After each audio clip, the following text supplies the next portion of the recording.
Ya, kita sudah berdoa, kita sudah absen, dan Mister sudah sampaikan terkait dengan PTS dan pelaksanaan pembelajaran kita. Jadi kita akan bahas bersama apa yang sudah kalian kerjakan. Jadi silahkan bagi anak-anak yang Mister panggil namanya nanti, ya kalian bisa langsung menjawab apa yang sudah kalian kerjakan ya anak-anakku. Oke. Mister akan share screen dari sini.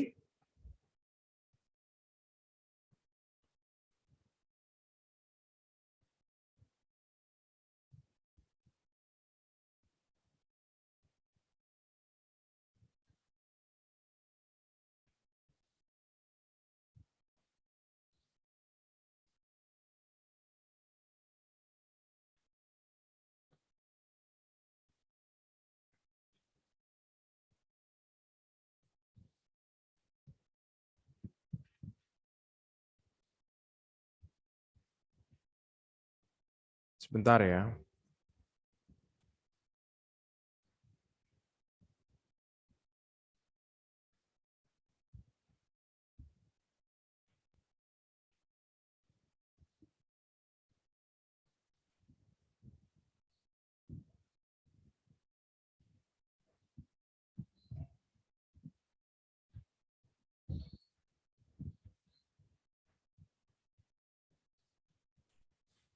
Ini ada kendala ini Mister di sini.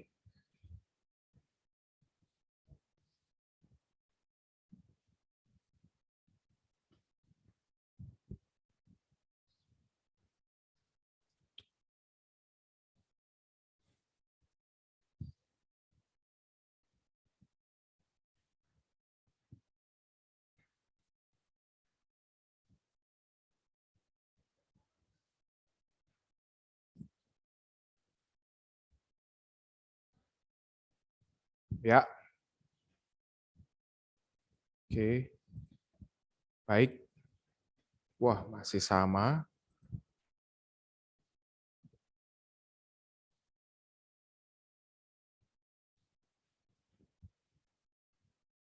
Apakah sudah terlihat anak-anak? Belum ya? Oke, sebentar ya.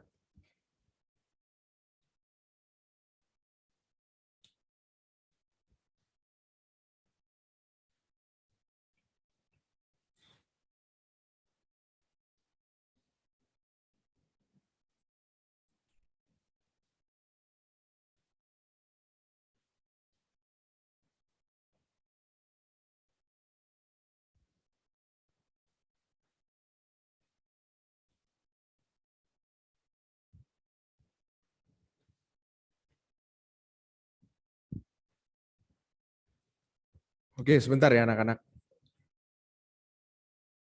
Alah ya.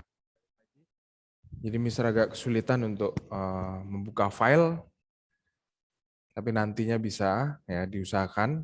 Jadi kita akan bahas bersama terlebih dahulu apa yang sudah kalian kerjakan ya. Ya,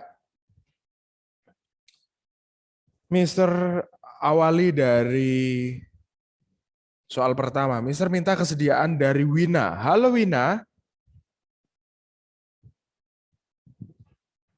Wina, halo. Oh silakan Wina, bisa dijawab soal nomor 1 ya. Nomor 1.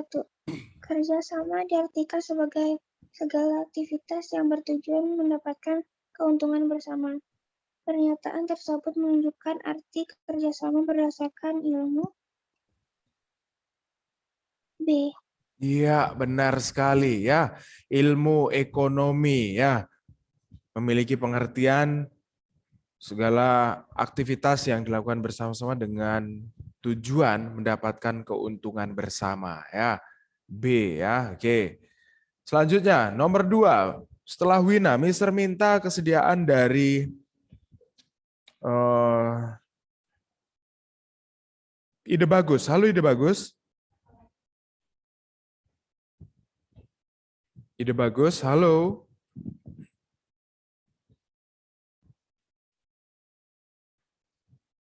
Ide Bagus, halo. Guswin. Oke, kita lewati dulu.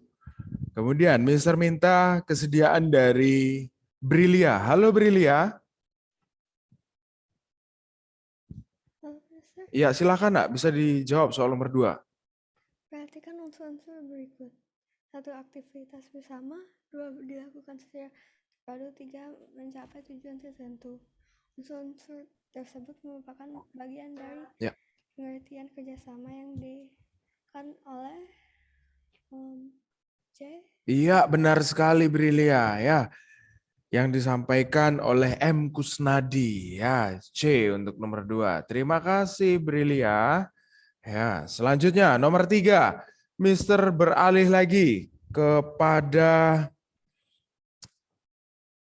Grady. Halo Grady. Halo Mister. Ya, silakan nak. Nomor 3. Nomor 3, oke. Negara Indonesia berhak membentuk pemerintahan sendiri pasca kemerdekaan. Untuk mewujudkan pemerintahan, pemerintah harus menetapkan tujuan negara. Tujuan negara Indonesia terdapat dalam pembukaan UUD NRI tahun 1945 dalam alinea pertama. Oke, baik. Menjelaskan pada alinea pertama menurut Grady ya. Tetapi jika kita perhatikan kembali ya terkait tentang negara Indonesia berhak membentuk pemerintahan sendiri setelah kemerdekaan untuk mewujudkan pemerintahan ya, menetapkan tujuan, cita-cita negara, itu ada semua di penjelasan Mister minggu lalu dan di PowerPoint, di mana tujuan negara Indonesia, cita-cita yang luhur, di mana pertama bunyinya melindungi segenap dan seluruh tumpah darah Indonesia. Yang kedua, memajukan kesejahteraan umum. Ya, yang ketiga, mencerdaskan kehidupan bangsa. Yang keempat, ikut serta dalam melaksanakan ketertiban dunia. Itu tertuang di dalam pembukaan Undang-Undang Dasar Negara Republik Indonesia tahun 1945 pada alinea yang keempat yang lebih tepat. Ya, itu bisa dicek kembali di penjelasan Mister dan PowerPoint yang Mister bagikan. Ya, jadi yang lebih tepat untuk nomor 3 adalah D, ya keempat. Baik, terima kasih Grady sudah berani menjawab ya, luar biasa Grady.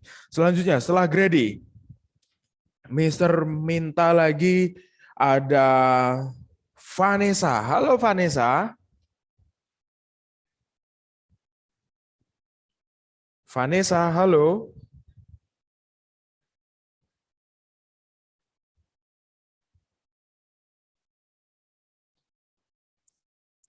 Baik, kita lewati Vanessa dulu. Mister beralih kepada Cesia. Halo Cesia. Ya, Mister. Ya, silakan, Nak. Bisa dijawab soal nomor 4. Langsung dari wacana tersebut. Bacalah wacana berikut. Pak Yanto merupakan salah satu karyawan PT Nusantara Jaya. Pak Yanto termaksud karyawan teladan di perusahaan tersebut. Beliau disiplin dan bertanggung jawab dalam setiap pekerjaan.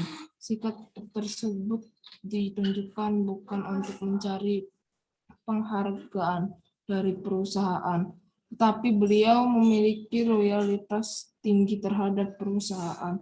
Bahkan ketika perusahaan mengalami masalah, Pak Yanto tidak mengeluh atau mengundurkan diri dari perusahaan. Wacana tersebut menggambarkan motivasi seseorang melakukan kerjasama, yaitu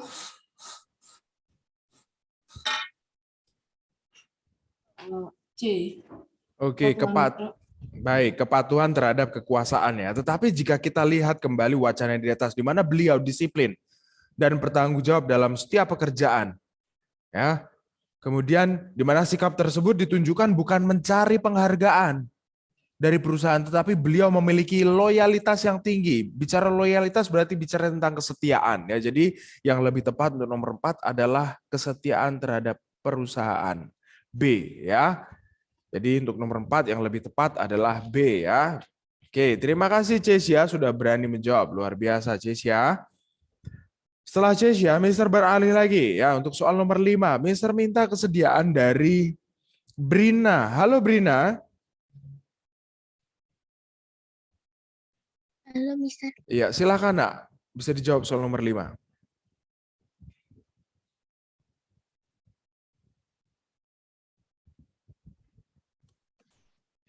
Perhatikan unsur-unsur berikut. 1. Penghargaan. 2 orang atau lebih. 3. Aktivitas. 4. Tuntutan pekerjaan. 5. Tujuan atau target. 6. Jangka waktu tertentu. Unsur-unsur kerjasama ditunjukkan oleh angka D. 2. Iya, benar sekali. Terima kasih. Jawaban dari Brina ya untuk nomor 5 adalah D, 2, 3, 5, dan 6. Di mana 2 orang atau lebih, aktivitas, kemudian ada tujuan target, dan yang keenam jangka waktu tertentu. Terima kasih Brina, luar biasa jawaban untuk nomor 5 adalah D. Selanjutnya nomor 6. Mister beralih lagi setelah Brina, Mister minta kesediaan dari David. Halo David. Ya, Ya, silakan David, bisa dijawab soal nomor 6.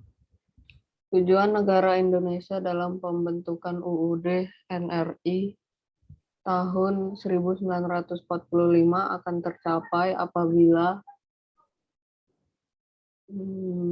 C. Baik, ya. Tujuan negara Indonesia dalam pembukaan Undang-Undang Dasar 1945 akan tercapai jika apabila yang dijawab oleh David adalah C ya, tetapi yang lebih tepat untuk nomor 6 adalah setiap warga negara ya bekerja sama. Ini sesuai dengan materi yang kita pelajari. Tidak bisa hanya mengandalkan warga, tidak bisa hanya mengandalkan masyarakat ataupun pemerintah. Semua pihak punya tanggung jawab yang sama ya. Jadi dibutuhkan kerjasama di dalamnya untuk supaya cita-cita yang luhur tersebut bisa tercapai dengan baik ya. Oke, terima kasih David. Luar biasa sudah berani menjawab. Selanjutnya, nomor 7. Mister minta kesediaan dari Kelvin. Halo Kelvin. Ya, Ya, silakan nak. Nomor 7. 7.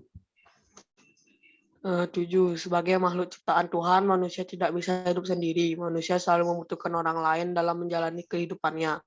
Dalam melakukan kegiatan sehari-hari, manusia terkadang harus bekerja sama. Alasan manusia melakukan kerjasama yaitu manusia selalu bersikap malas dalam melakukan pekerjaan. Oke, baik. Terima kasih. Wih, jawabanmu luar biasa nak. Ya, alasan manusia bekerja sama karena manusia ya malas. Ya, selalu bersikap malas dalam melakukan pekerjaan. Ayo, Mister tanya dulu ya kepada setiap kalian. Karena apa yang disampaikan Kelvin luar biasa ya. Ada yang sering malas tidak untuk melaksanakan aktivitas? Baik aktivitas yang diperintah oleh orang tua ataupun guru-guru kalian. Coba Mister minta kejujurannya. Di sini Mister hanya minta kejujuran dari kalian. Luar biasa. Ada yang berani angkat tangan. Excel, top. Oke, luar biasa. Ternyata ada ya. Tapi tidak apa-apa ya. Rasa malas, rasa bosan, jenuh itu wajar. Benar ya? Tetapi kita harus tahu anak-anakku ya. Kita perlu memahami bahwa tugas tanggung jawab kita saat ini adalah belajar, bukan bekerja. Ya, jadi gunakan waktu belajar dengan baik ya. Jadi apa yang disampaikan Kelvin ini luar biasa sekali ya. Karena manusia selalu bersikap malas dalam melakukan pekerjaan sehingga melakukan kerjasama. Tetapi yang lebih tepat Kelvin, ya, karena adanya motivasi moral untuk dapat diterima dalam komunitas. Karena penjelasan minggu lalu yang Mister sampaikan, manusia bisa dikatakan sebagai manusia sejati jika manusia tersebut bisa hidup ya membaur dengan manusia-manusia yang lain. Ya, jadi kita ini kalau hanya diam sendiri tanpa punya komunitas, kita ini tidak ada gunanya, tidak ada artinya sebagai manusia. Ya, jadi kita bisa berkomunitas, bisa membaur, bisa bergaul dengan banyak teman, ya karena kita punya motivasi moral. Manusia itu sebagai makhluk sosial loh, bukan makhluk individu. Kita ini membutuhkan orang lain, membutuhkan tuntunan, membutuhkan yang namanya dukungan, membutuhkan motivasi dari orang lain untuk kita bisa maju, berkembang lebih baik. Ya, jadi jawaban nomor 7 yang lebih tepat adalah B. Ya, terima kasih Kelvin. Luar biasa jawabanmu nak ya. Menginspirasi ya, berani menjawab. Oke, terima kasih Kelvin. Selanjutnya nomor 8, Mister beralih lagi setelah Kelvin. Mister minta kesediaan dari Valerie Queen. Halo Valerie. Ya, Mister. Oke, silakan nak, nomor 8. Makna kegiatan pada gambar ya. B. Iya, benar sekali. Di mana kerjasama merupakan cermin kerukunan hidup masyarakat Indonesia. Karena apa? Karena di dalam hubungan kerjasama ya, kita belajar memahami, belajar menghargai orang lain yang kita ajak bekerja sama. Ya, bukan hanya kita dominan, bukan hanya kita saja yang ingin dimengerti, tapi kita juga dituntut untuk belajar mengerti, memahami pengertian, pandangan, pendapat orang lain. Terima kasih. Jawaban dari Valerie Quinn, ya luar biasa nak. Selanjutnya nomor 9, Mister minta ada kesediaan dari Rena. Halo Rena. Halo, Mister. Ya silakan nak, nomor 9. Oke, kerjasama pada intinya menunjukkan adanya kesepakatan antara dua orang atau lebih yang saling menguntungkan. Pernyataan tersebut menunjukkan salah satu manfaat kerjasama yaitu A. Efisiensi. Benar, efisiensi. Bicara tentang menekan, meminimalisir waktu ya supaya tidak berlarut-larut, supaya waktu kita tidak terbuang terlalu lama. Jadi bicara tentang waktu. Lalu selain waktu, ketika seseorang melakukan hubungan kerjasama, pekerjaan semakin mudah dikerjakan. Apalagi jika kita melakukan hubungan kerjasama yang diisi oleh 2 orang atau lebih, kita juga bisa menghasilkan ya suatu karya atau barang yang lebih banyak. Ya, bicara tentang produktivitas. Jadi jawaban nomor 9 ada 2. Jika anak-anak menjawab A benar dan jika ada yang menjawab B juga benar, ya. Oke, terima kasih Rena, ya luar biasa jawabanmu. Ya, untuk nomor 9 Rena. Selanjutnya nomor 10, Mister minta kesediaan dari Sifra. Halo Sifra. Sifra, halo. Baik, kita lewati. Mister beralih ke Kenas. Halo Kenas. Ya, Mister. Ya, silakan nak, nomor 10. Arti penting kerjasama dalam berbagai kehidupan di negara Indonesia bagi sendiri masyarakat, bangsa, dan negara itu D. Memperkuat persatuan dan kesatuan bangsa.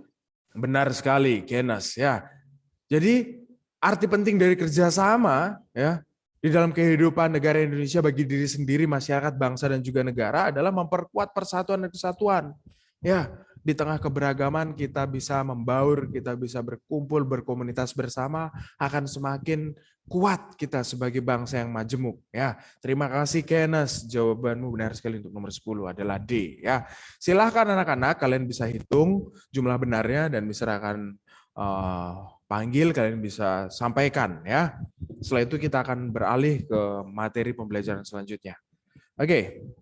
Mister pikir tidak sulit ya, hanya 10 soal, kalian tinggal hitung benarnya berapa. Mister panggil mulai dari absen pertama. Oke, sebentar, ada pertanyaan ini.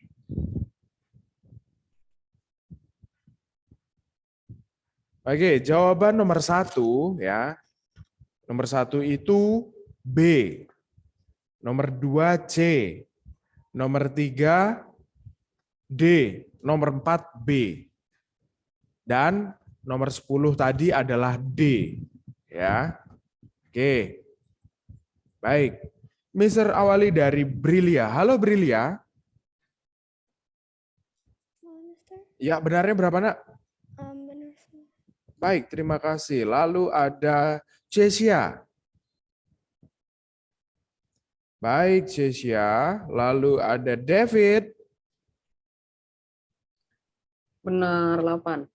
Terima kasih, David. Lalu ada Rena. Benar semua. Terima kasih, Rena. Lalu ada Excel. Nggak tahu, Mister. Saya belum cek, Mister. Saya lupa jawabannya 1 sampai 10-nya, Mister. Oke, baik. Sebentar, Mister kirimkan ya jawabannya ya. Ya. Oke, nanti Excel bisa chat Mister ya. Oke, kita lewati dulu. Setelah Excel ada Frederica. Oke, baik Frederica, terima kasih. Lalu ada Harrison. Harrison, halo. Bagaimana nak pekerjaanmu? Oke, Harrison nanti bisa chat Mister ya. Oke. Baik, kita lewati dulu Harrison. Mister minta ada ide bagus. Halo, Guswin. Benar semua, Mister. Baik. Terima kasih, Guswin. Lalu ada Karni. Halo, Karni. Oke, kita lewati. Lalu ada Kelvin. Benar 9. Oke, Kelvin. Lalu ada Marvel. Benar 8.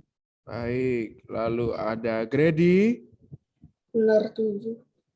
Terima kasih, Grady. Lalu ada Naomi. Benar semua, Mister. Baik, nah. Terima kasih. Lalu ada Kenneth. Benar 9, Mister. Baik. Lalu ada Sifra. Baik. Lalu ada Brina. Benar 9, Mister. Terima kasih. Lalu ada Valerie. Benar semua, Mister. Baik. Lalu ada Vanessa. Oke, baik. Lalu ada Wina.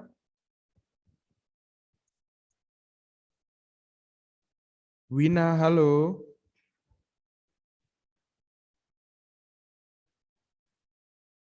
Oke, Wina nanti bisa chat Mister ya. Kelihatannya Wina tidak ada di sini. Oke, baik. Sebentar ya, Mister chat Excel dulu ya untuk bisa koreksi pekerjaannya ya.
Oke, baik. Excel, Mister sudah chat ya. Excel nanti bisa chat Mister. Oke. Baik, kita akan lanjut pembelajaran kita terkait tentang bentuk-bentuk kerjasama ya. Jadi di sini Mister akan share screen.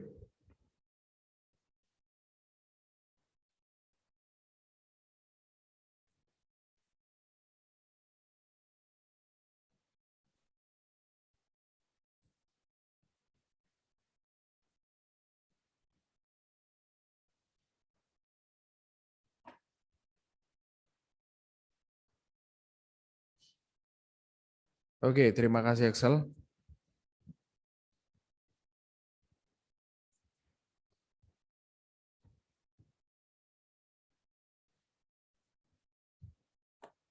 Sebentar ya, Nak.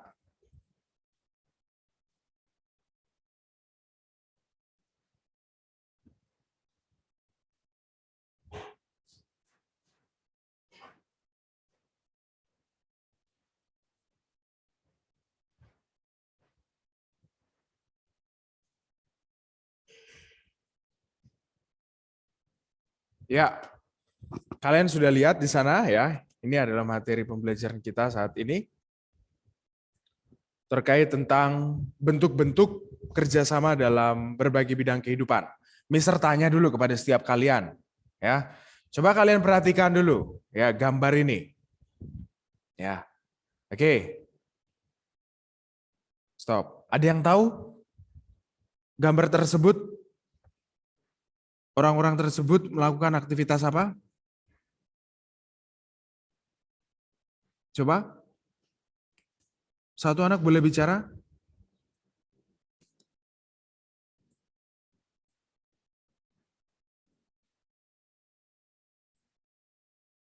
Mister share screen lagi, coba. Satu anak langsung bicara ya.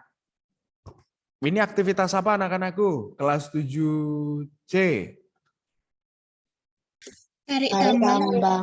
Oke, baik. Tarik tambang ya.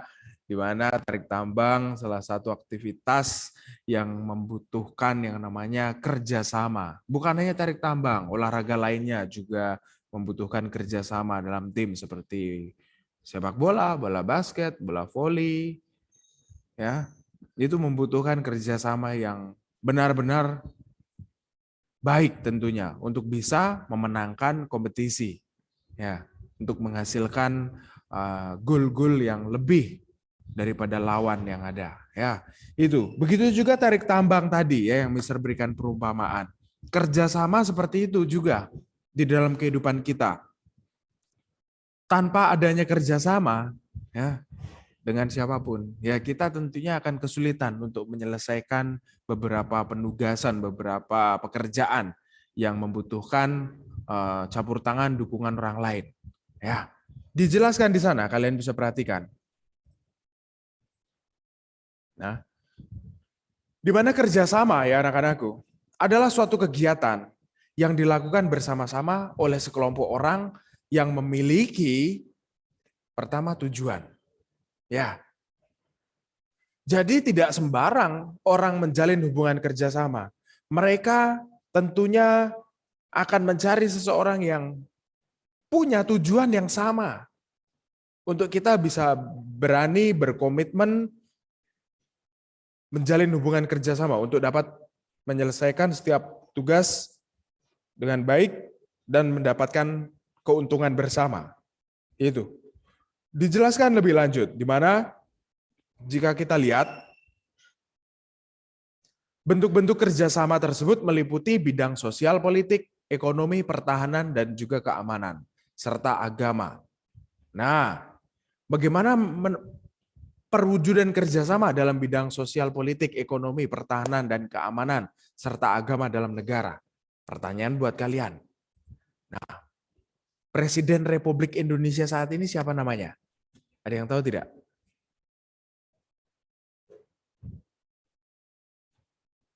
Siapa? Presiden Republik Indonesia saat ini.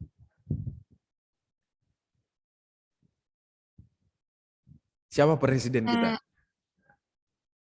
Bapak Joko Widodo. Iya, terima kasih Excel dan Brina. Bapak Insinyur Joko Widodo. Pertanyaan berikutnya. Kita memiliki berapa provinsi anak-anak yang tersebar dari Sabang sampai Merauke, dari Miangas sampai Pulau Rote, daerah timur. Ya, ada berapa provinsi? 34. Terima kasih, 34 provinsi. Ya, luar biasa Brina. Kita memiliki 34 provinsi. Bisakah Bapak Joko Widodo mengerjakan setiap pekerjaannya, tanggung jawabnya, mengayomi menjadi presiden ketika mengerjakan setiap tugas-tugasnya hanya seorang diri saja? Bisa tidak? Dibutuhkan siapa? Membutuhkan siapa Bapak Presiden kita? Yang sering membantu beliau.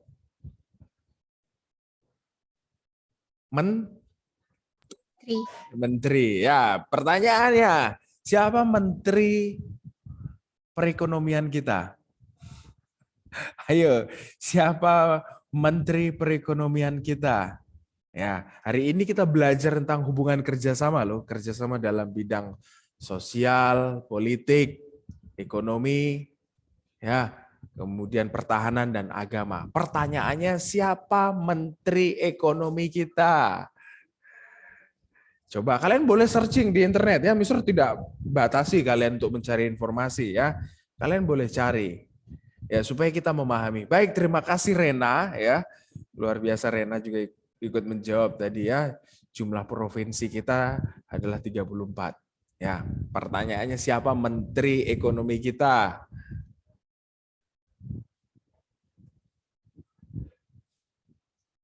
Kalian boleh cari. Ya, untuk kita tahu ya kabinet kerja ya periode kedua Bapak Insinyur Joko Widodo. Ya, supaya kita paham bahwa seorang presiden saja membutuhkan partner kerja, yaitu menteri, untuk membantu ya tugas-tugas dari Bapak Joko Widodo, ya, untuk bisa sebagai perpanjangan tangan dari pemerintahan, supaya rakyat merasakan bahwa pemimpin itu hadir, pemimpin itu ada di tengah-tengah kita, ya meskipun tidak secara langsung ya diwakili oleh jajarannya. Ayo siapa? Beliau laki-laki, rambut agak pendek. Ya, terima kasih Rena. Erlangga Hartarto. Ya, Bapak Erlangga Hartarto. Itu adalah Menteri Perekonomian kita. Jadi tugas beliau ya mengecek situasi, keadaan ekonomi bukan hanya di dalam negeri, ya, tetapi juga melihat situasi di luar negeri juga. Ya, untuk kita bisa jadi patokan, untuk kita bisa melihat bagaimana nantinya imbasnya bagi negara kita, bagi bangsa kita. Itu bicara tentang kerjasama dalam bidang ekonomi. Kemudian tadi selain ekonomi, bicara juga kerjasama dalam bidang pertahanan. Siapa Menteri Pertahanan Republik Indonesia saat ini? Pada waktu itu menjadi rival saingan dari Bapak Joko Widodo dalam calon presiden Republik Indonesia. Siapa? Ayo.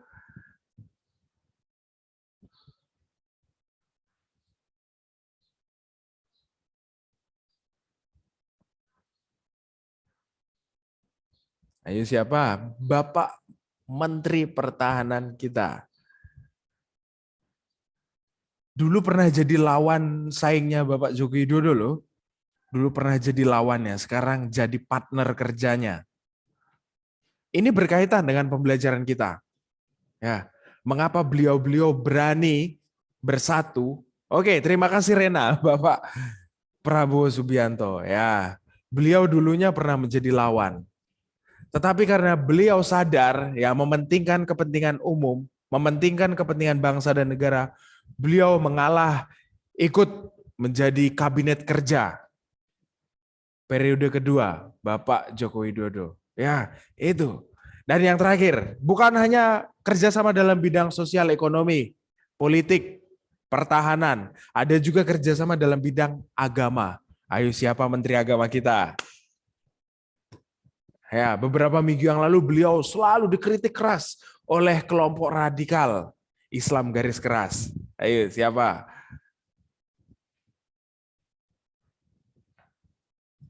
Beliau juga memimpin organisasi Islam moderat terbesar di Indonesia.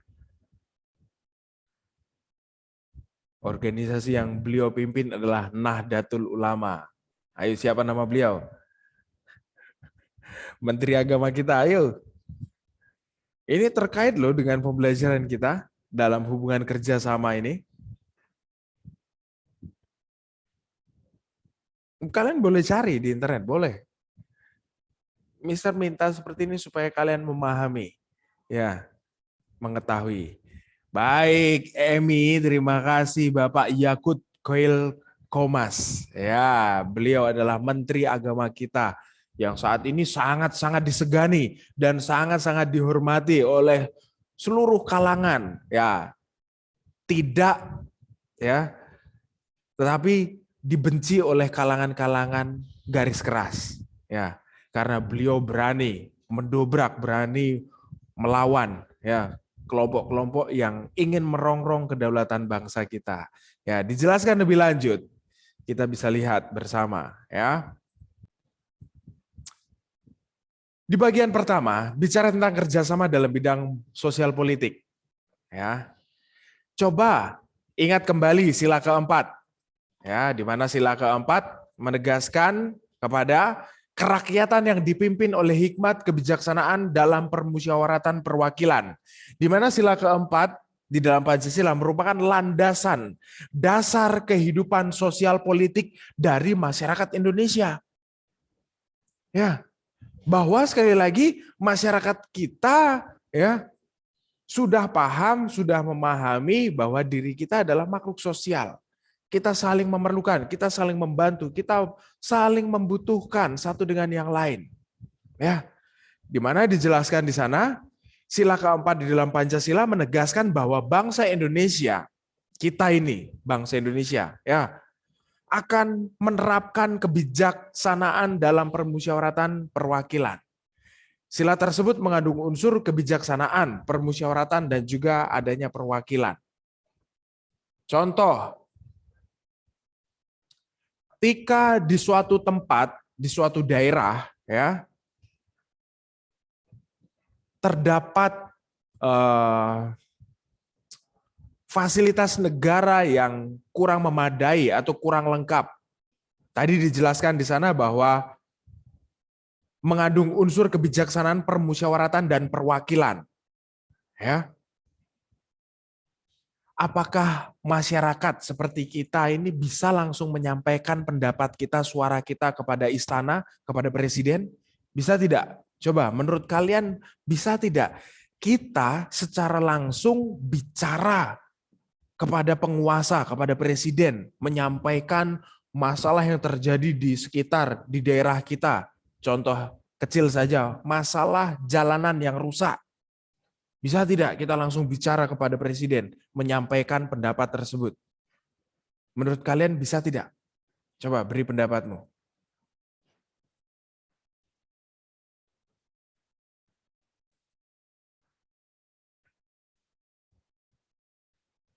Contoh yang paling mudah gini. Jika kita tinggal di suatu provinsi, di mana provinsi yang kita tempati terdapat permasalahan intoleransi. Bisa tidak kita secara langsung bicara kepada presiden, menyampaikan pendapat tersebut, untuk langsung menyelesaikan permasalahan intoleransi? Bisa tidak? Kalau kita kaitkan dengan sila keempat, kerakyatan yang dipimpin oleh hikmat kebijaksanaan dalam permusyawaratan perwakilan. Bisa tidak kita menyampaikan pendapat kita secara langsung? Coba beri pendapatmu anak-anakku kelas 7C. Ya, kita belajar menalar ini. Kira-kira bisa tidak ya saya sebagai masyarakat biasa ingin komplain langsung ke presiden, supaya komplainan saya bisa langsung didengar dan diatasi. Bisa tidak? Coba, satu anak boleh bicara, jangan malu-malu. Di sini Mister tidak membatasi kalian untuk menjawab ya. Kalian boleh berpendapat, kalian boleh bicara. Ya, jadi pergunakan kesempatan itu dengan baik. Bisa tidak? Ayo Excel, coba Excel. Bisa tidak? Menurut pendapat Excel, bisa tidak kita mencurahkan keluh kesah kita, ya, masalah intoleransi di daerah kita langsung kepada presiden? Bisa tidak? Kalau kita, alasannya kenapa? Kalau kita kaitkan dengan materi kita dalam sila keempat tadi, alasannya kenapa kalau tidak?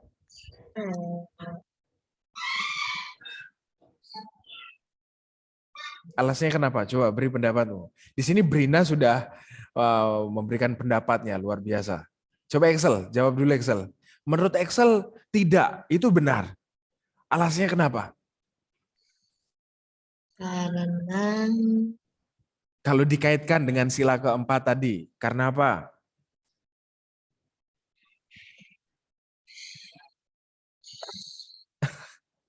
Ayo berani bicara, berani, harus berani bicara ya.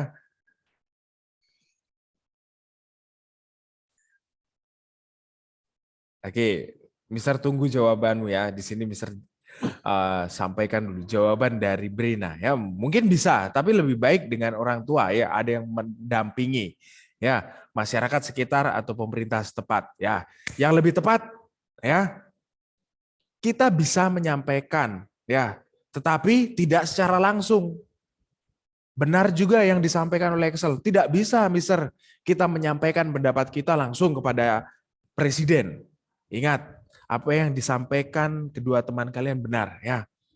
Ya, dan dijelaskan secara terperinci oleh Brina. Ya, kita punya perwakilan pemerintahan. Ya, di mana suara-suara kita diwakili oleh siapa? Untuk bisa sampai ke istana. Pendapat kita, suara kita diwakili oleh siapa? Yang biasanya sering jadi sorotan. Harusnya bisa jadi contoh, malah nggak bisa jadi contoh. Itu siapa itu? Coba.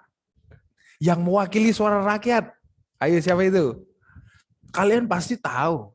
Kalian pasti pernah mendengar juga. Di mana berkantor di daerah Renon. Siapa? DPR. Terima kasih, Rena. Ya, Dewan Perwakilan Rakyat itu berkaitan dengan sila keempat kita. Ya, di mana jelas di dalam materi yang kita pelajari.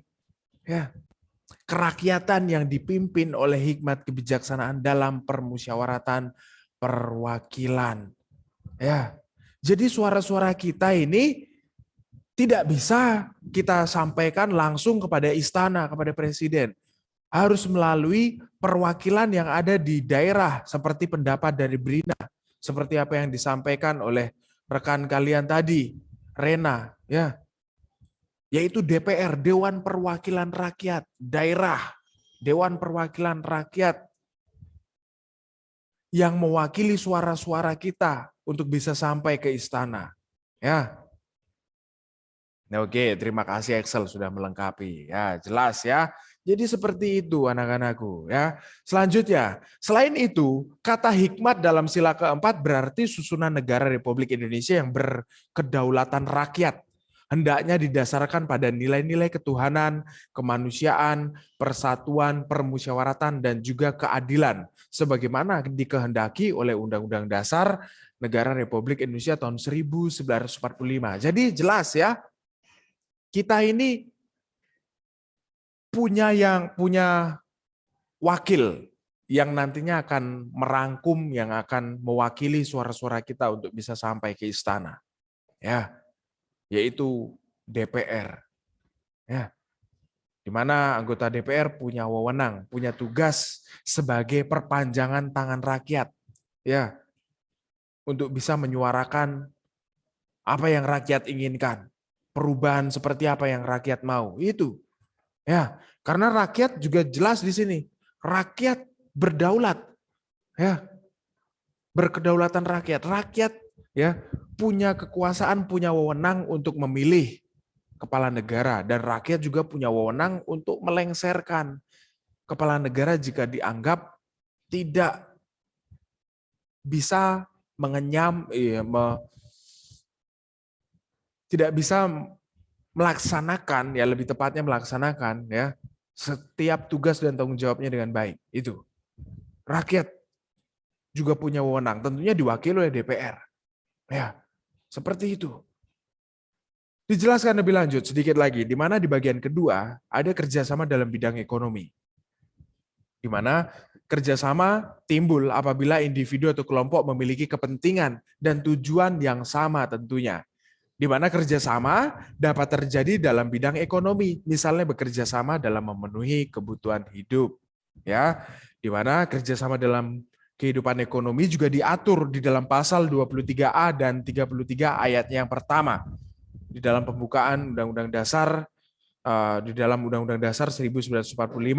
Pada pasal 23A berbunyi, pajak dan pungutan lain yang bersifat memaksa untuk keperluan negara diatur dengan undang-undang. Jadi setiap pajak yang kita bayarkan untuk negara ya, itu bertujuan untuk melengkapi setiap fasilitas, sarana, tentunya untuk menunjang kinerja dari setiap masyarakat kita supaya tidak terhambat untuk membangun fasilitas kesehatan, membangun sekolah, membangun jembatan, membangun tol, itu dari pajak yang kita bayarkan kepada negara. Seperti itu ya, kerjasama yang kita pelajari. Oke, karena waktu yang memisahkan kita akan lanjut di pertemuan berikutnya. Ya, silahkan yang belum menyalakan kamera bisa segera, yang sudah bisa ucapkan banyak terima kasih. Terima kasih buat anak-anak yang proaktif sekali ya, berani menyampaikan pendapat-pendapat kalian. Ya, Mister senang ketika kalian berani. Ya, terlepas mau keliru, mau kurang tepat, itu tidak masalah. Intinya Mister mau kalian berani bicara. Ya, berani berpendapat. Ya, itu penting. Ya, ketika suatu saat nanti kita terjun di dunia pekerjaan, di dunia yang sebenarnya, ya, kita pasti dituntut juga untuk berani berargumentasi, bukan hanya sekedar nerima saja. Tidak, kita juga harus berani. Ya, memberikan alasan-alasannya. Ya, tentunya yang tepat, yang sesuai. Oke, baik. Terima kasih yang sudah menyalakan kamera. Dengan segera Mister ucapkan banyak terima kasih. Ya, Mister minta kesediaan dari Rena untuk bantu Mister pimpin doa mengakhiri pembelajaran kita. Silakan Rena. Teman-teman dan Mister, mari kita berdoa. Tuhan, terima kasih untuk penyertaan-Mu sepanjang kami belajar PKN. Sebentar kami akan melanjutkan pembelajaran kami, Engkau yang kiranya memberkati kami juga. Terima kasih Tuhan, dalam nama Tuhan Yesus. Haleluya. Amin. Amin. Baik, terima kasih Rena. Terima kasih anak-anak kelas 7C. Kalian luar biasa. Jaga kesehatan selalu. Tuhan Yesus memberkati.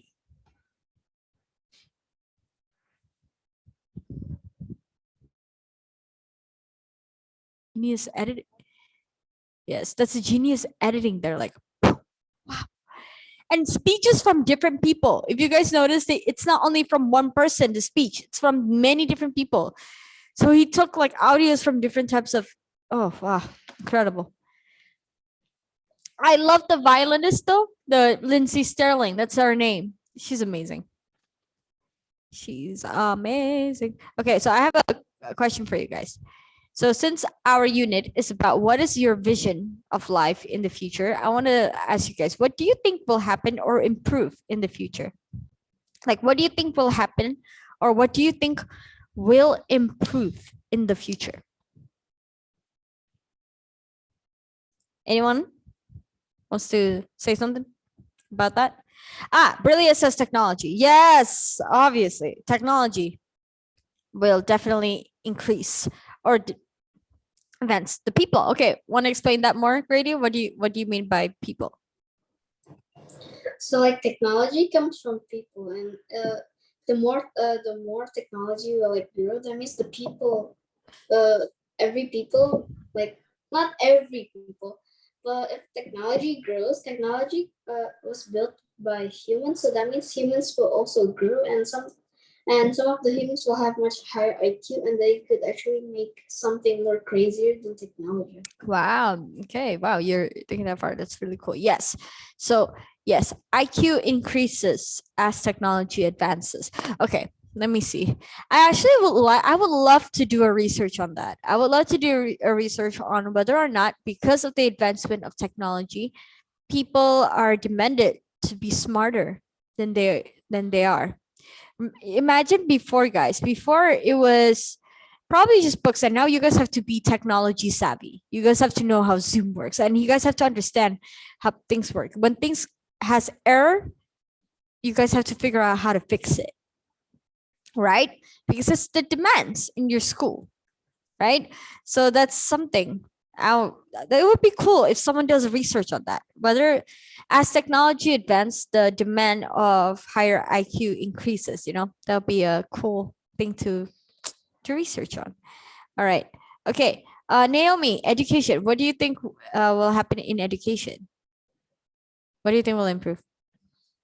Oh, Axel's so cute.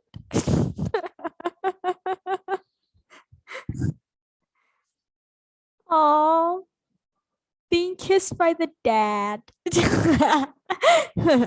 Okay, Naomi, why do you think education will change? Because like also similar, like because the technology, technology and like people mindset, like they change. Like like before, like learn only from the books, right? Maybe in the future, you're gonna be like, you can learn from anything. Yeah, you can learn from anything. True. Do you think that it comes to a point that people will grow to think that they don't need school in the future? Any of you guys agree that there's a possibility that the opinion that we don't need school will increase in the future? If you do agree that that's a possibility, give me a thumbs up. Oh, okay. Yeah, because like with with Naomi, what Naomi said is that you can actually learn things from everywhere, right? Because technology is advancing, like what Naomi has mentioned. So, I don't know. People are already thinking that school is unnecessary, right? Like university is unnecessary or something like that. But yeah, I feel bad for the future kid who has to learn about 2020 to 2022. Yes, guys, we'll be in the textbooks, y'all. Yes, we will be in the textbooks. Like, whoa, COVID hit, right? The pandemic. So we'll be in the textbook, guys. Your kids will have to learn about what happened at this time. It'll be in the books, guys. It'll be on records, you know. One time when we all have kids, and then our kids ask, so what happened to the COVID pandemic? Like, is it like scary or something? Like, how are you guys still alive? Like, how can you guys survive it? And it was like, oh yeah, it's really hard to survive. Meanwhile, at the same time, what we can do other than using Zoom classes are just TikTok. Yeah. Yes. Okay. So that's another thing. Like the increase of TikToks after the pandemic is, oh my gosh, like during the pandemic, people are online 24/7 due to boredom, right? I mean, they are still online like quite a lot when they you know, when it was pre-pandemic, right? Pre-pandemic. But I have a good thought that I think during the pandemic, people are online more often in comparison to before the pandemic, because at least you have school and you're not allowed to use your phone and everything, right? And you can just you have a rule to put your phone down. But whereas now online classes, students just turn off their camera and just go online, right? So that's something that I thought it would be also another thing that's cool to research about, right? Is the increase of online our students are people be more online today than before the pandemic? That's pretty cool. I have lots of lessons that are offline, so I don't really use TikTok a lot. Everyone got to use glasses now. Yes. The increase of glasses usage, that is crazy. Yes. I don't know. You guys have TikTok? Because I don't. I think it's boring. Like, I don't know. People have, I don't know. Yeah, I think as humans, we are so invested in things that are fast and short, like filled with humor or filled with information that we want. So I think that's why TikTok is increasingly famous now. Because, like, you know, instead of watching a whole ass long video, like you can just watch a short one and it's funny and it's informational. Then why would I watch a 1 hour video, right? Like, what's the point, right? So yeah, me too, Brillia, you and I. Yes, YouTube and YouTube Shorts, exactly. That's what I use. YouTube and YouTube Shorts. I don't know. If you guys look at my phone, the most app I use in terms of social media is YouTube. All the way. YouTube. I don't know. YouTube is fun for me, at least, because it's like a lot of content and the algorithm is so fast. Like, once you click on something and you continue to watch it, they straight away sort out your preference and they give you recommendations on like the videos that are similar to your previous one. And that makes you want to click it again, right?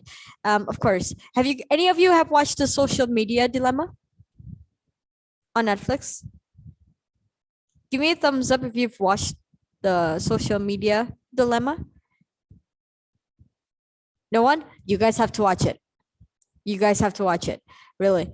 Because it's about how the dark side of social media, like how social media plays with your psychology and then how it actually influences you to watch or click on it more than you should. And so it's a lot of that, a lot of talking about how with social media there's an increase in depression, increase in suicide, an increase in insecurity or low self-esteem, and yeah, a lot of that. So yes, you guys should watch it though. But the thing is, they call What is it called again? it's a social media dilemma. It's on Netflix. The social media dilemma. It's on Netflix. It's on Netflix. The crazy part about it is that they even think that they even have a discussion on whether or not, with what the social media is doing right now, that it could, whether it can actually cause World War III. The thing is this, guys, you have a preference, right? And you click on a YouTube video based on your preference. Like, for example, I want to look at why abortion is bad, for example, right? And so all my content is filtered into that preference. So I will get another video about why abortion is bad from another person or another speaker, and I will click on it continuously, and then click on another recommendation and another recommendation. And then I would meet a friend who has a different one, right? Who for example, agrees with abortion and then continues to watch why abortion is actually good on YouTube, and then through the recommendation and then recommendation. And then we have a clash during our discussion because we get political. See, now they even have a discussion on that, like whether, the thing is, like, if you search on Google, the result will be different in different countries. So I think that's why they start asking, could it cause, like, at the end, World War III?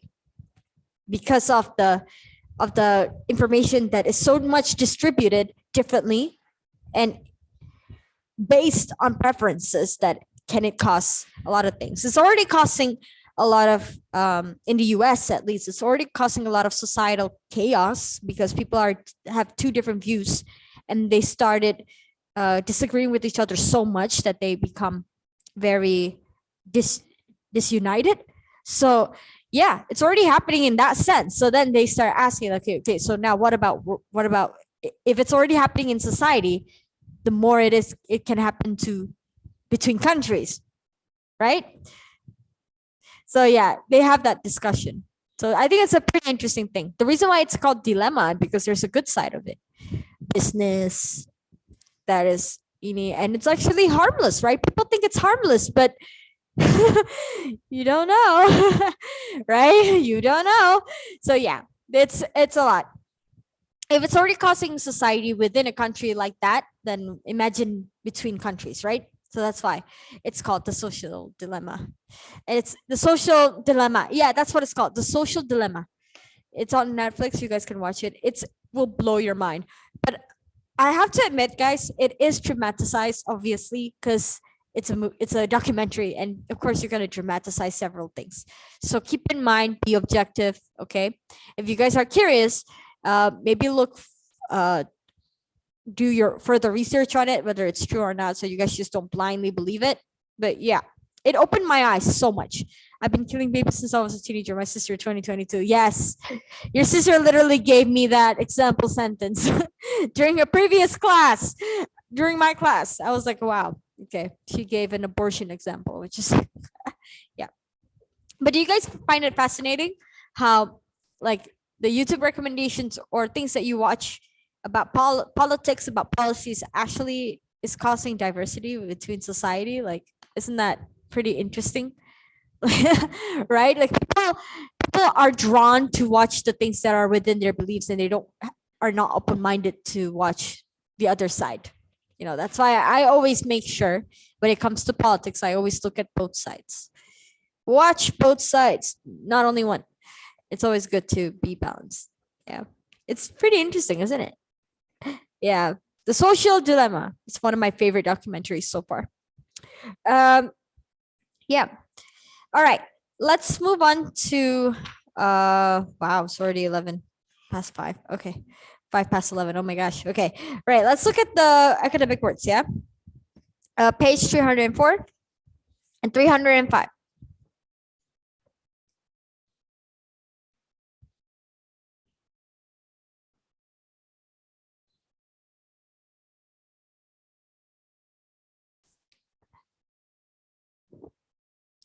Yeah. Okay. Got it. Yeah. Okay. So you have several academic words there. You have focus, occupation, research, and trend. Okay, so focus means the main point of attention, where you set your attention to. That's focus. Okay, like for example, focus on me. You're actually pointing your attention to Miss Duna right now, right? So Grady is like, yes. So focus, yeah, the main point of attention. And then you have occupation. Occupation is a job or profession. Some are teachers, like myself. Yeah. Teachers, not for long though, not for long. I am not gonna be a teacher for long. Well, you guys look surprised. You guys look sad. What? No, wait. This is something I've been teaching since I was in high school, guys. But yeah, it's yeah. I was a tutor. So when I was in high school, I tutored a lot of students, and I've also tutored during my university, first year of university, and then I started teaching pre-academic English and academic English, and then now I'm here. But yes, I'm doing this for a while, but it's not gonna be a lifetime. So yeah, you guys got the privilege to be taught by Miss Duna. For now. Yeah, but you guys will still get me next year. I will see you guys in 8th grade as well, so don't worry. Yeah, so occupation, job or profession. Yeah, it's a job or profession. Either you want to be a chef, either you want to be a YouTuber. People like to debate to me like, Miss Duna, is YouTuber a profession or a job? I would say you get money from it. Yes, then yes, it's probably a job. Yes, right, because like it's not with contract or everything, but whatever you get your money from, you could consider it your job, right? You have a job. Job is very broad in my opinion, so anything can be a job, right? So yeah, research is a serious study of a subject that is intended to discover new facts about something.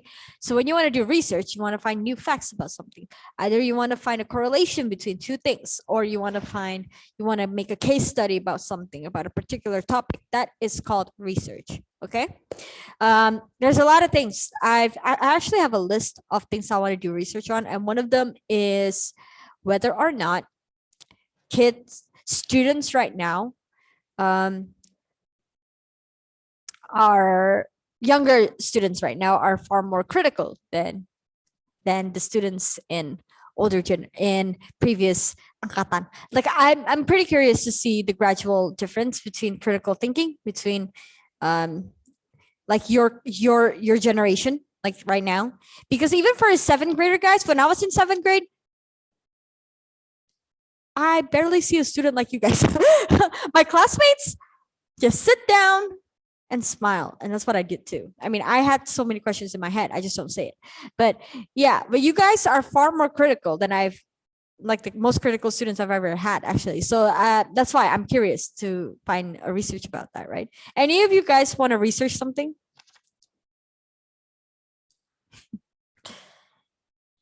Have you guys have any idea what you guys, or not you doing the research, what do you guys think is the most important for scientists to research on right now? Okay, aside from COVID, please don't say COVID. Yeah, not COVID, please. Offline school is my job because I get money every day. Okay, you say, okay, Grady says COVID. I get it. Okay, yes. Okay, for now, I think, yes, COVID, I guess. But there are other things that are also important, like cancer research. I don't think we found, I don't think we found cure to cancer yet, right? Or like health purposes, right? Health purposes. I think that's one thing that will improve in the future too. Like do you guys believe that we will come to a point where we find a cure for cancer? You guys think so? Yeah. All right. Naomi believes that. Yeah. But right now, what's sufficient, they say, is chemotherapy and radiation. It's what's sufficient right now. Yeah, but it doesn't work in every case, right? In some cases, it doesn't work, depending on how far your cancer has progressed. Yeah. It's so sad, guys. It's really sad. It's like dying of a terminal illness is a sad case. Those are sad cases. Who here believes that we should do more research on mental health? Yes. Okay, Naomi. Grady is like, don't we have it already a lot? Right? We have it quite a lot already. Yeah. But yeah, I agree with Naomi. Like there are certain things that are not fixed yet. Like why is it that children are more, that their depression is elevated each year, right? Because it's not going down, by the way. It's pretty much increasing the cases. So that's it's like gradually going up. So it's important to understand like why is that so, right? Okay, does tumor have a cure? Okay, here's the thing. Not all tumors are cancerous, okay? Like that needs to be distinctive, okay? Not all tumors are cancerous, but some tumors are cancerous, yeah? Tumor can be cancerous. So just because someone has a tumor doesn't mean they have cancer, yeah? It's the same thing, like just because someone is sad doesn't mean that they're depressed, right? Like, yeah. So those are two distinct different things. So yes, does tumor have a cure? I don't think they have a cure per se, like as in like with medication, but I do think ada tindakan. Like they have medication actually for it, if I'm not mistaken. They do. So they do, I think, have cure. Mostly through surgery, right? Biasanya surgery, and then you're fine, right? Now the tricky part is cancer. When it's cancerous, why is it tricky? Because even though you do surgery on it, nah masalahnya, will it go back? Will the cancer cell go back and become worse? That's the thing. Jadi kayak that's the tricky part with surgery. Yeah, like sometimes you just cut something and it becomes worse, right? So yeah. But yeah, I think tumor for now, I think they have a sufficient way to cure it, right? But yeah, I'm not sure so much of the medication, but of course, I think they probably do. I think, yeah, I don't know. But mostly the cases that I know, they usually do surgery, see, on when it's tumor, yeah. All right, who here believes that we'll come to a point where there's cure for I want to say COVID, but I'm thinking, will COVID ever have a cure? Like that seems like, okay, it's like a flu-like symptom, right? Do you think we have like the thing with influenza, like influenza in and of itself is you don't necessarily have like medication to cure it, right? You just sleep it off, or you drink paracetamol or anything like other medication that helps manage the symptoms, but not like khusus kayak buat influenza gitu kan, kayak like I don't know, but yeah, well, influenza does have a cure, see, but several medication. Okay, I take it back. They do have a cure for through several medications, but with COVID, I don't know, it mutates differently, right? COVID. And even though they have the similar symptoms, but I think if we're progressing with technology, maybe we could have a cure, right? I don't know. Probably there is, right? What do you guys think? Do you guys think they will have a cure? They should do research on that, right? Yeah. All right. Let's look at the next word. Yeah. Trend. Trend is the way a situation is generally developing or changing. Contohnya kayak tadi. TikTok is a trend right now, right? Is the trend right now. People don't necessarily go to Instagram, but they go to TikTok, which means that it's a trend. And there are other things that are called trends, like for example, the fashion world, those are called also trend, right? Trend of something, trend. And yeah, so that's a trend, yeah? The way situation is generally developing or changing, yep. Or online work right now is a trend, right? It's a trend right now. Yes. All right. Okay. I think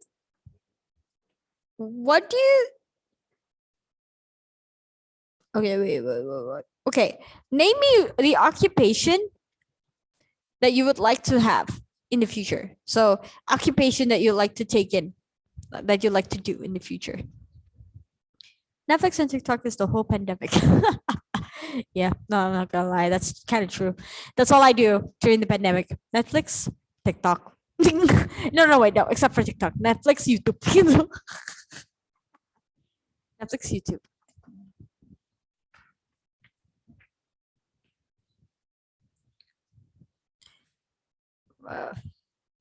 All right. Name me the occupation that you'd like to have in the future. In the chat box, okay?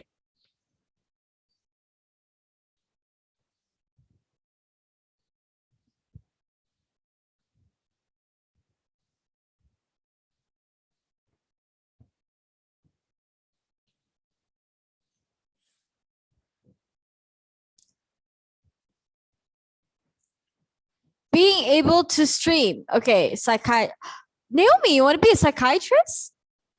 Really? Wow. Dude. Yeah. Oh, wow. Psychiatrist. That's so cool. That's very cool. That's very, very cool. Like, wow. So you're going to go to kedokteran then? Medical school. Yes. Any of you guys are confused with psychiatry and psychology? The difference is I'm doing exactly the same thing like Naomi is doing. The difference is I don't prescribe medication. Naomi will be able to prescribe medication later on. That's the difference. And your focus is more on giving medicine actually. So like how giving medication to minimize their symptoms and so that they can function better. So yeah, you would probably work a lot with psychologists, like me. Yeah, that's definitely working. You would definitely work together. So cool. Yes. So it's basically the same thing. The difference is that you get to prescribe medication. I'm always like, I wish I would have taken kedokteran, gone to medical school and become a psychiatrist. Really, like the idea of prescribing medication sounds so cool. Like, here we go. Yeah, but okay, being able to stream. Oh, Grady, you want to be a streamer? Like, sort of. I literally thought you'd be the type who want to be a doctor.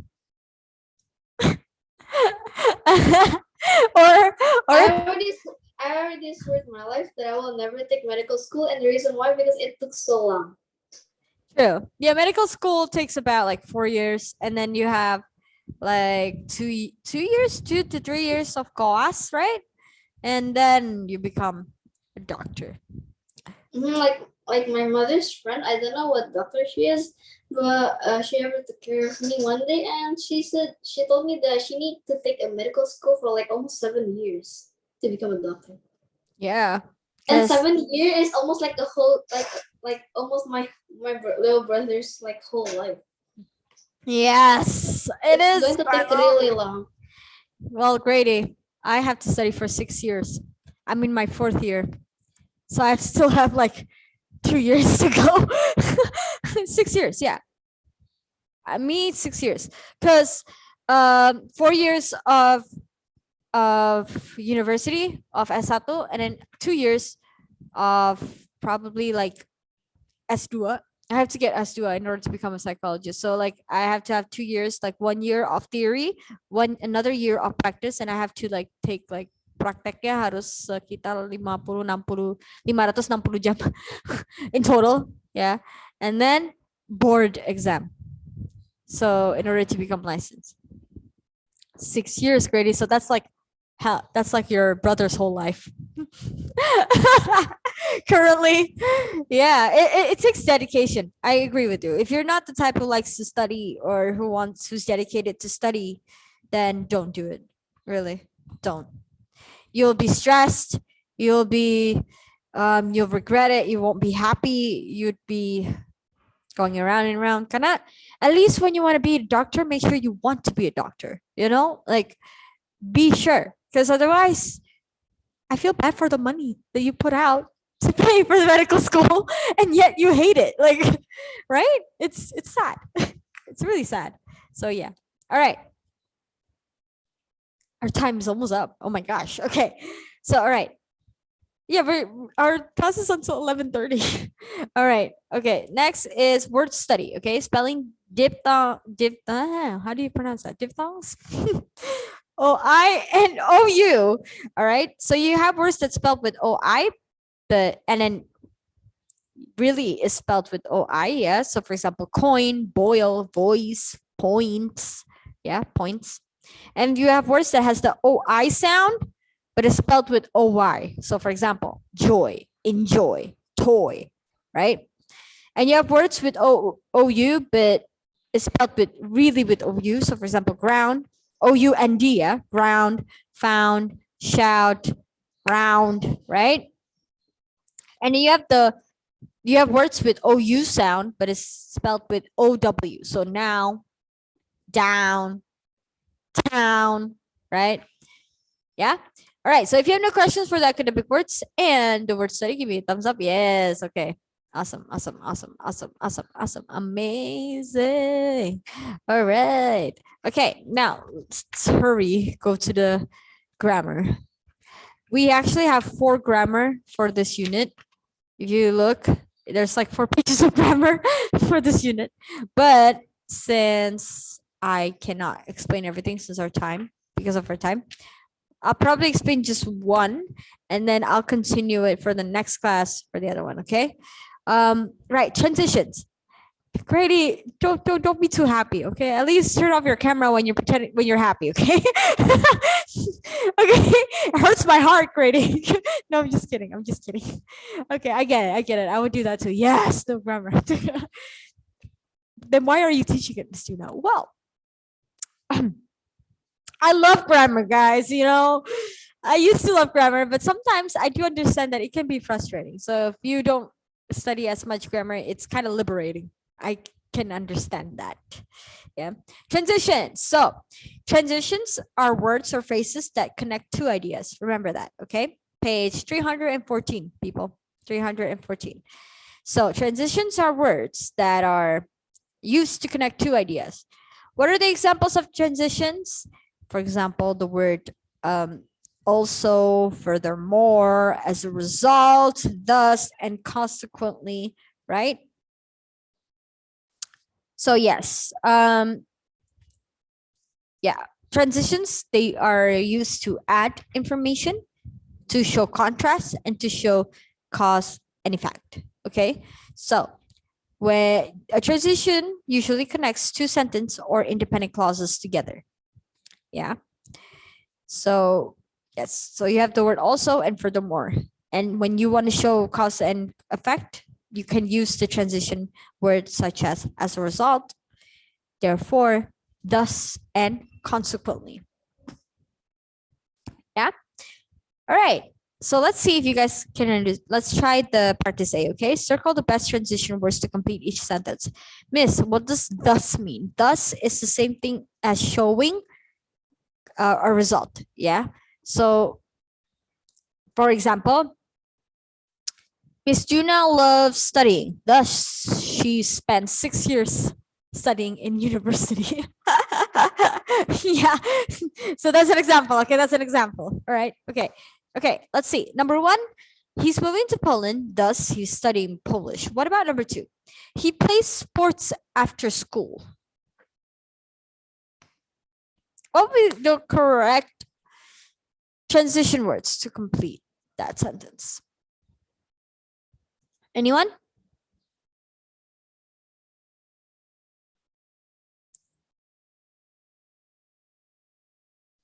Yes, Rina, very good. Consequently, he can't go. Yeah. Consequently, he can't go. He plays sports after school. On the other hand, consequently, he can't go. Yeah. Number 3, Jim stayed up late.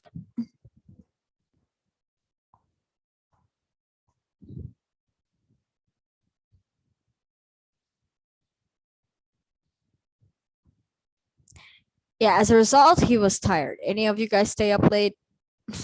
Me. Me too. All right. Even though we know it's bad for us, we still do it anyway. Okay. All right. Well, Will didn't go to the game. What would be the correct answer? Yes, instead. Very good. Instead, he went to the movies. What about number 5? On the other hand, chocolate has a lot of sugar.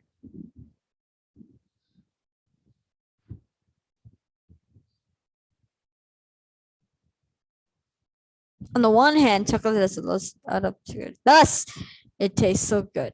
Who believes that chocolate tastes good? Oh, is it just me who dislike chocolate? Okay, yeah, I'm not a fan of chocolate. Okay, nah. No. Okay, don't look at me weird. Not everyone loves chocolate. Okay, one of them is me. Okay, look, I don't mind dark chocolate, guys, but itu naknya nggak main-main, tau nggak sih? Milky chocolate apalagi.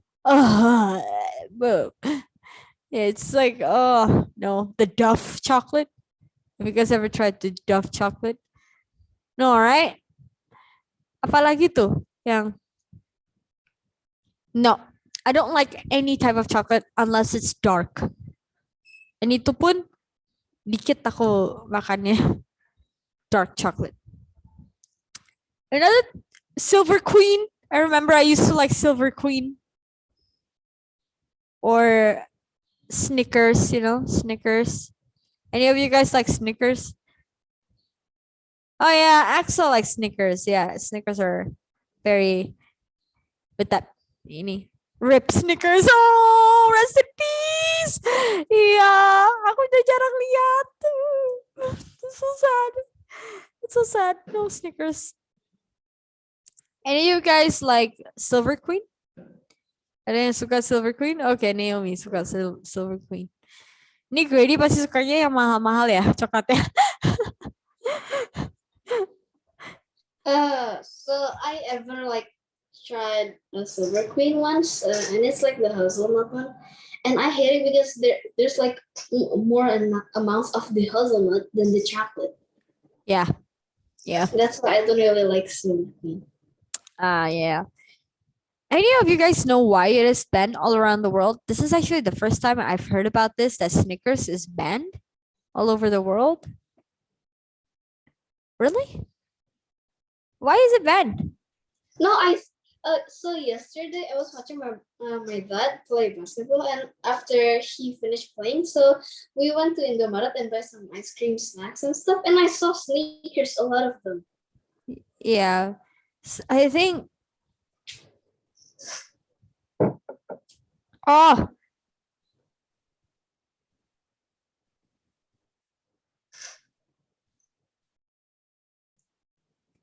ya, nggak dibolehin. Oh yeah, I'll read about it. Okay, Snicker is banned in 65 countries. That's crazy. Against cancer-causing item. Oh yeah. So you're saying that Snickers are banned in 65 countries, and I still see Snickers in some Indomaret and also Snicker flavored ice cream. Yeah, makanya. Okay, what? Yeah, it turns out it contains plastic. Yeah, that's what they say. Yeah. The ice cream still exists. Yeah, oh my gosh. But you know, but I can't find the bars. I know, right? Well, oh my god. Itu parah itu sampai kayak gitu. Plastic, guys. Plastic. Gila nggak? Talking about health, right? Like, are you serious? Jahat banget. Like, that's what I don't get. You're making something out of plastic and knowing that it's dangerous for consumption for humans, yet you still make it anyway and let the people around you eat it. Like, what kind of human are you? You know? And this makes me scared if I'm thinking about McDonald's, actually. Because I don't know what's inside. Right? So yeah. All right, guys, our time is up. I will continue on your grammar next week. Okay. Thank you so much for today. You guys are amazing. I'll see you guys next week. Bye.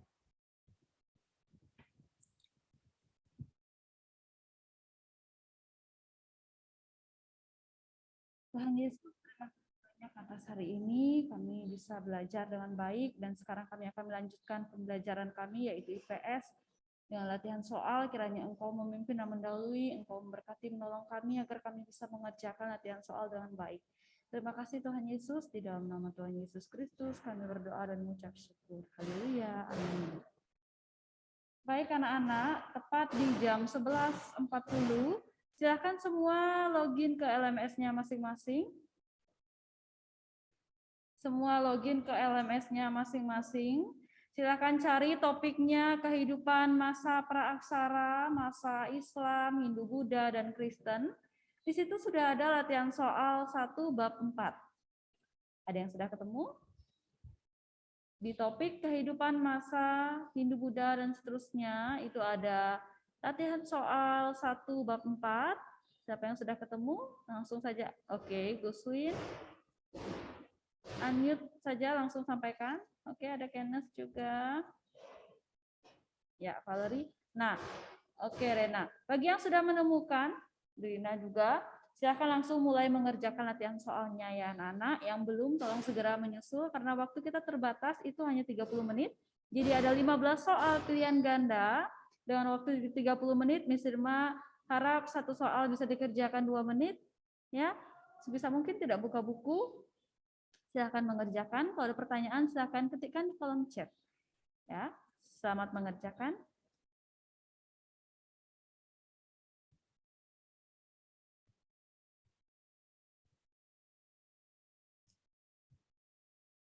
Yes. Oke. Sebelumnya kita sudah mempelajari hasil-hasil apa saja ya, hasil dari akulturasi atau perpaduan antara kebudayaan Hindu-Buddha yang dibawa masuk ke Indonesia dengan budaya aslinya Indonesia. Ya, itu sudah kita pelajari sebelumnya. Di antaranya adalah seni bangunan, kemudian seni rupa dan seni ukir, sastra, dan aksara. Ya, anak-anak. Nah, itu Miss Irma sudah jelaskan satu persatu, anak-anak sudah menyimak dengan baik. Nah, sekarang kita akan melanjutkan kerajaan-kerajaan Hindu-Buddha di Indonesia. Sebelumnya, kita sudah sempat menyinggung nama-nama kerajaan Hindu-Buddha di Indonesia. Yang pertama adalah Kerajaan Kutai. Lalu Kerajaan Tarumanegara, kemudian Kerajaan Sriwijaya, Kerajaan Mataram Kuno, Kerajaan Medang, Kerajaan Kediri, Kerajaan Singasari, dan Kerajaan Majapahit. Nah, ini yang kita akan pelajari bersama hari ini, satu persatu akan Miss Irma jelaskan. Nah, untuk di PowerPoint ini Miss Irma ambil inti-intinya saja dari bacaan yang ada di buku. Boleh kalau mau tahu lebih jelasnya, lebih detailnya, silahkan anak-anak boleh baca di buku. Ya anak-anak ya. Kemudian kita langsung saja mulai. Jadi ini inti-inti dari bacaan di buku yang Miss Irma rangkum di masing-masing kerajaan Hindu-Buddha. Yang pertama adalah Kerajaan Kutai. Silahkan Marvel bacakan yang keras yang ada di PowerPoint Kerajaan Kutai. Silahkan Marvel.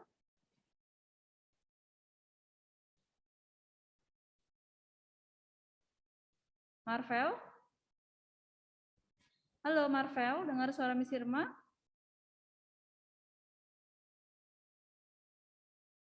Marvel? Marvel? Marvel? Marvel? Marvel?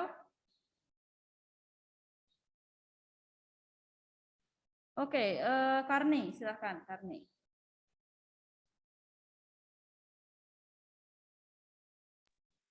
Yang mana, Miss? Kerajaan Kutai.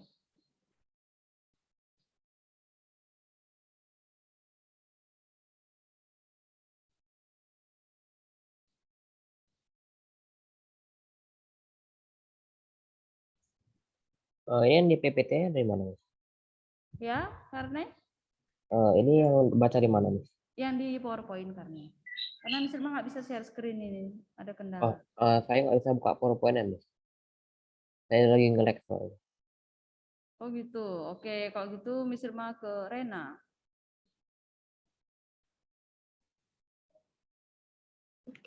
Kerajaan Kutai. Kerajaan Kutai berdiri sekitar abad ke-5. Kerajaan ini terletak di Muara Kaman, Kalimantan Timur, tepatnya di hulu Sungai Mahakam. Informasi tentang awal mula Kutai diketahui dari Yupa. Yupa adalah tugu batu yang berfungsi sebagai tugu peringatan. Nama-nama raja yang pernah memerintah di Kutai yaitu Kundungga, Aswawarman, dan Mulawarman. Ya, terima kasih Rena. Jadi kerajaan Kutai ini berdiri sekitar abad ke-5. Ya, nah letaknya kerajaan Kutai ini ada di Kalimantan Timur, tepatnya di Muara Kaman, di hulu Sungai Mahakam. Ya, kemudian ada sejarah dari kerajaan Kutai, informasi awal mengenai kerajaan Kutai itu berdirinya kapan, sejarahnya bagaimana, itu diketahui dari sebuah tugu batu yang disebut Yupa. Ya, Yupa adalah tugu batu. Nah, jadi sejarah-sejarah awal mula kerajaan Kutai itu ada di tugu batu tersebut yang dinamakan Yupa. Nah, dikatakan di sini Yupa berfungsi sebagai tugu peringatan. Kemudian, nama-nama raja yang pernah memerintah di Kutai. Yang pertama adalah Raja Kudungga, yang kedua Raja Aswawarman, dan yang ketiga Raja Mulawarman. Jangan sampai keliru anak-anak ya. Raja-raja yang pernah memerintah di Kutai, yang pertama adalah Raja Kudungga, yang kedua Raja Aswawarman, dan yang ketiga Raja Mulawarman. Nah, itu mengenai kerajaan Kutai. Sekarang kita lanjut ke kerajaan Tarumanegara. Silahkan Excel.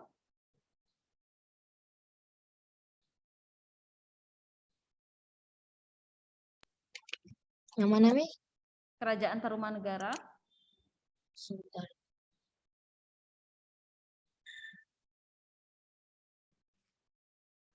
Excel sudah menyimak PowerPoint-nya Miss Irma di LMS? Udah, Bes, tapi kayaknya belum ketemu. Kerajaan Tarumanegara.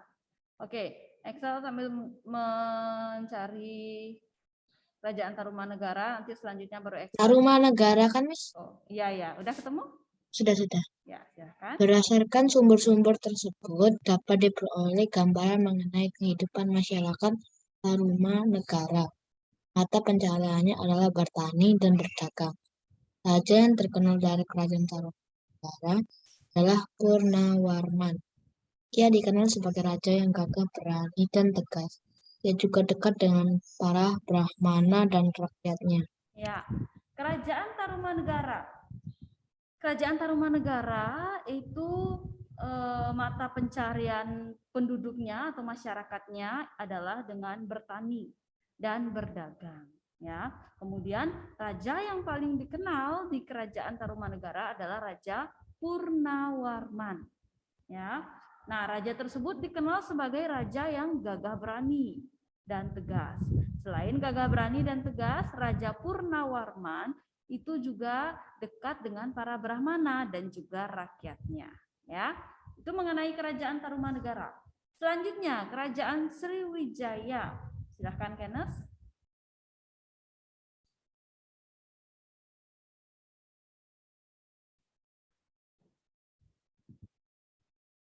Kenneth.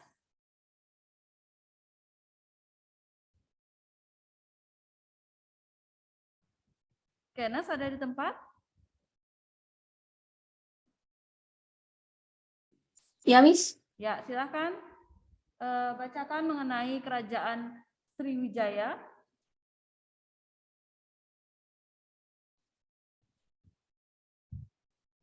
Kerajaan Sriwijaya merupakan salah satu kerajaan besar yang pernah berdiri di Indonesia. Kerajaan ini mampu mengembangkan diri sebagai negara maritim dengan menguasai lalu lintas, pelayaran, dan perdagangan dari Selat Malaka, Selat Sunda, hingga Laut Jawa. Ya, kerajaan Sriwijaya itu dikatakan kerajaan besar yang pernah berdiri di Indonesia. Ya, berarti ada kerajaan-kerajaan besar lainnya. Salah satunya yaitu Sriwijaya. Nah, kerajaan Sriwijaya itu mampu mengembangkan diri sebagai negara maritim dengan menguasai lalu lintas pelayaran dan perdagangan dari Selat Malaka, Selat Sunda hingga Laut Jawa. Jadi bisa kita bayangkan, berarti kebanyakan mata pencarian penduduk Sriwijaya adalah sebagai pedagang. Ya. Nah, itu kerajaan Sriwijaya. Selanjutnya kerajaan Mataram kuno, Guswin.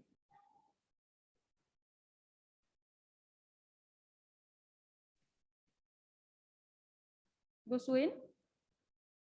Kerajaan Mataram kuno berdiri pada pertengahan abad ke-8.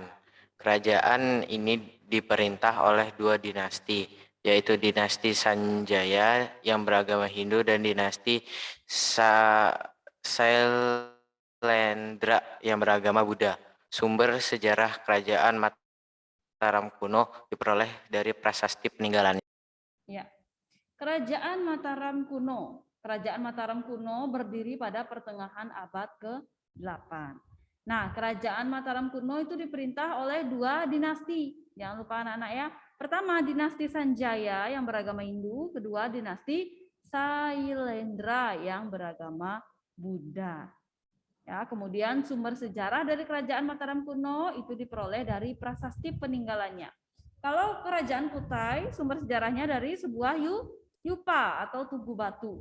Kalau kerajaan Mataram kuno, sumber sejarahnya dari prasasti peninggalannya. Yaitu bedanya anak-anak ya.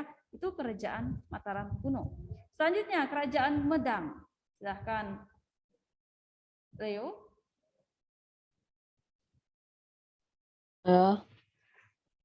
Kerajaan Medang. Pendiri kerajaan Mataram di Jawa Timur. Kok ini Mataram? Ya, dilanjutkan saja. Pendiri kerajaan Mataram di Jawa Timur adalah Empu Sindo sekaligus sebagai raja pertama dengan gelar Sri Maharaja Rakahino Sri Isana Wikrama Dharmatungga Dewa. Kehidupan ekonomi kerajaan Medang banyak bergantung kepada pelayaran dan perdagangan. Ya, kerajaan Medang pendirinya adalah Empu Sindok sekaligus sebagai raja pertama dengan gelar Sri Maharaja Rakahino Sri Isana Wikrama Dharmatungga Dewa. Itu gelarnya ya, panjang sekali. Nah, kemudian kehidupan ekonomi kerajaan Medang atau mata pencaharian penduduknya adalah banyak bergantung kepada pelayaran dan juga perdagangan. Ya. Lalu selanjutnya adalah kerajaan Kediri. Silahkan Erika.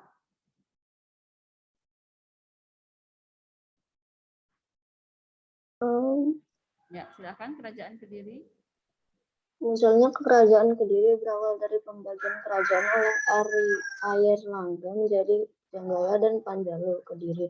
Raja-raja yang memerintah di Kediri antara lain Jayawarsa, Jayabaya, Sarwewara, Gandara, Kameswara, dan Kertajaya. Kehidupan ekonomi kerajaan Kediri bersumber dari usaha pertanian, pelayaran, dan perdagangan. Ya. Kerajaan Kediri. Munculnya kerajaan Kediri berawal dari pembagian kerajaan yang dilakukan oleh Airlangga menjadi Janggala dan Panjalu atau Kediri. Ya, kemudian raja-raja yang memerintah di Kediri itu yang pertama adalah Raja Jayawarsa, yang kedua Raja Jayabaya, yang ketiga Raja Sarwewara, yang keempat Raja Gandara, yang kelima Raja Kameswara, dan yang keenam adalah Raja Kertajaya. Ya. Kemudian kehidupan ekonomi atau kehidupan masyarakat kerajaan itu bersumber dari usaha pertanian, pelayaran, dan perdagangan. Ya, cukup banyak ya. Kalau negara lain, kalau kerajaan lain itu mungkin hanya perdagangan saja, mungkin atau ada yang pelayaran saja. Barangkali ada juga perdagangan dan pelayaran, tapi kalau kerajaan Kediri dari pertanian, pelayaran sampai perdagangan. Itu kerajaan Kediri. Ya, anak-anak ya. Selanjutnya kerajaan Singasari. Silahkan.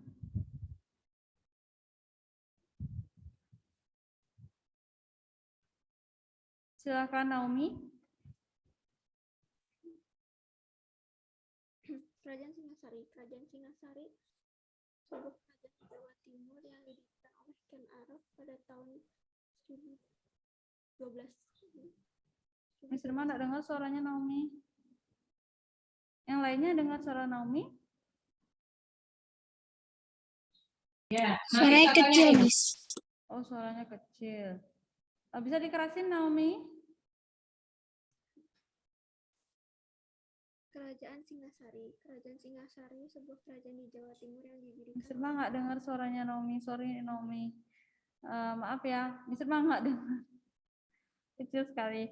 Oke, Miss Irma beralih ke Amy. Silahkan, Amy.